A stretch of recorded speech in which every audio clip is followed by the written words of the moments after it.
Constantino, ¿Qué huele? pound for pound. Little Giant Boxing.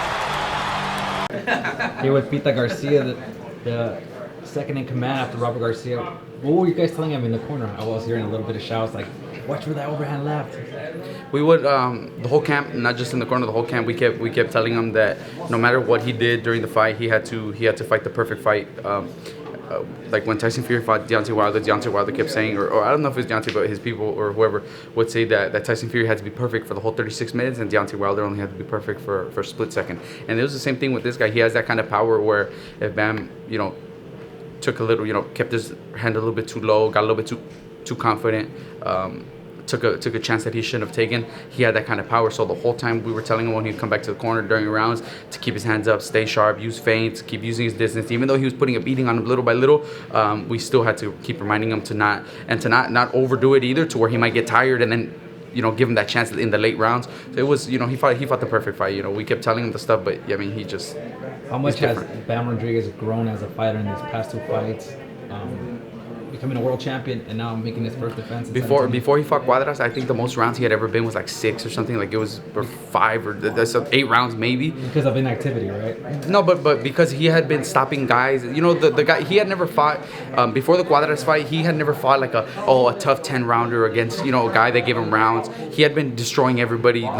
But it's different once you get up there to the world class level. And that was the only thing about with these two fights, that he has to, as well as you prepare for a 12-round fight, the fact that he went through it with Cuadras, gave him that much more confidence for this one, because he saw that he could go the 12 rounds. He could, beat a tough, big, strong, super flyweight in Cuadras. And for this one, and the Cuadras fight, he wasn't even getting ready for a 12-rounder. He was fighting in a 10-rounder. He'd stepped in a week before. So for this one, he was preparing for a 12-rounder. We know what we had to do in camp and stuff. And then obviously he felt a lot more confident too, knowing that he had already done it before.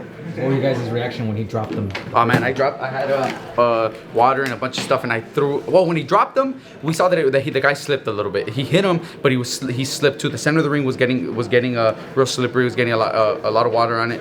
And so as soon as Bam went to the corner, we told him to be smart, because he wasn't hurt. He wasn't like out of it. But when he stopped him, I fucking threw my shit. I just ran in there. You can see it on the TV. My dad's shoe fell off. Like, yeah, it was crazy.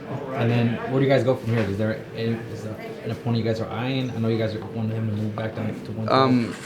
I mean, we hadn't really thought about too much. Obviously with this fight being as tough as it was. But I think we all agree that 112 is probably going to be his best weight class.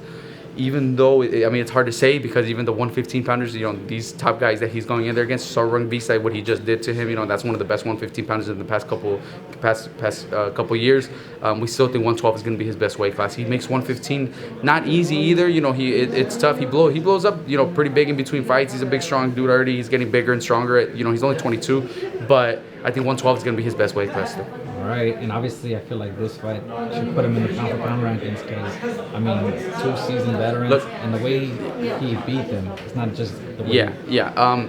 Pound for pound right now is really, really tough for anybody to be in the top 10. You got like 5 undisputed champs. You got guys like Chocolatito, guys like Terrence Crawford with 1 belt, Errol Spence with 3. You got Inoue, a bunch of guys on top of the undisputed guys. So pound for pound, this is up to whatever people think. But Bam's making his case with every fight. But it's definitely a beautiful thing to see the new generation of boxing come in with Bam. This new generation with like you said, Bam, Devin Haney, Shakur Stevenson, Jerron Ennis, Virgil Ortiz.